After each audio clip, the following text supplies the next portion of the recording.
কিছু বুঝে না। প্রশ্ন করে দেখো তোমাকে তুমি, বুঝবে তাহলে আছি কেমন আমি। তোমার গায়ে হলুদে কত কোলাহল, এদিকে আমার চোখে ঝরে শুধু জল।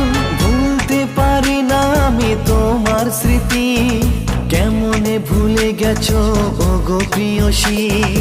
মনে কি পড়ে না সেই মধুর প্রীতি, মনে কি পড়ে না সেই মধুর প্রীতি। পুষ্পে ভরা তোমার পেলাম চিঠি।